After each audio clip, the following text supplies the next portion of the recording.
অনেক দিন পর আজকে ওয়েদারটা একটু ভালো হয়েছে। 2-3 দিন টানা বৃষ্টির পর আজকে একটু আকাশটা পরিষ্কার হয়েছে, যার কারণে স্প্রে করতে হবে। তা যাই হোক, আজকে আমি স্প্রে করছি। তো এই হচ্ছে একটা স্প্রিন্টটা আমি টেকনিক্যালটা দেখাই। কার্বনডাজিম আছে 25% আর ম্যাঙ্কোজেব আছে 50%। আর সাব পাউডারের আছে কার্বনডাজিম আছে 12% আর ম্যাঙ্কোজেব আছে 63%। টেকনিক্যাল একই হলেও এর পার্সেন্টেজের একটু তারতম্য থাকার কারণে স্প্রিনটা কিন্তু কাজ অবশ্যই এই বর্ষার দিনে ভালো করে, মানে কম দামের মধ্যে এটা খুব ভালো করে। এটি 100 গ্রামের প্যাকেট, এটার দাম হচ্ছে 110 টাকা থেকে 120 টাকা। আর এটা 100 গ্রামের প্যাকেটের দাম হচ্ছে 60 থেকে 70 টাকা।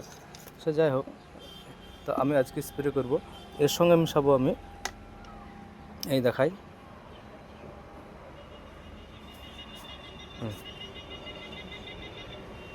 এতে আমার 12 লিটার পানি আছে আর কি, 12 লিটার।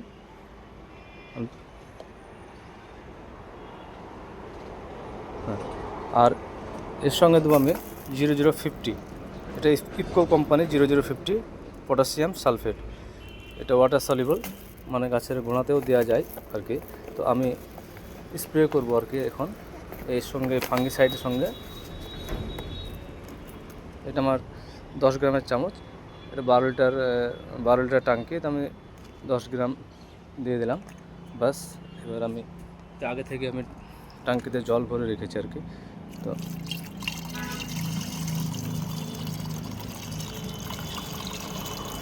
যদিও আপনার কম দামি সাব পাউডার এবং স্প্রিন্টের মধ্যে টেকনিক্যাল একই থাকা সত্ত্বেও কিন্তু স্প্রিন্টটা কিন্তু এই ওয়েদারে মানে ভালো কাজ করে আর কি।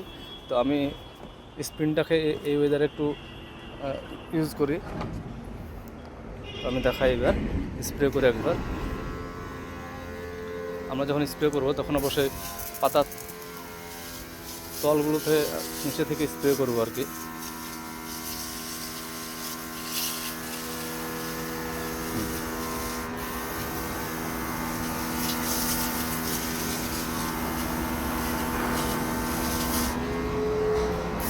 একটা ব্যানানা ম্যাঙ্গো আম গাছ,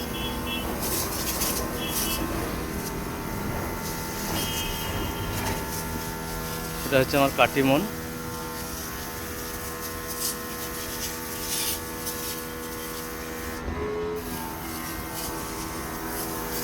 এটা হচ্ছে আম্রপালি।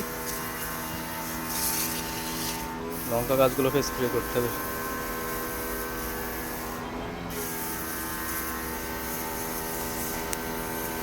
বাস।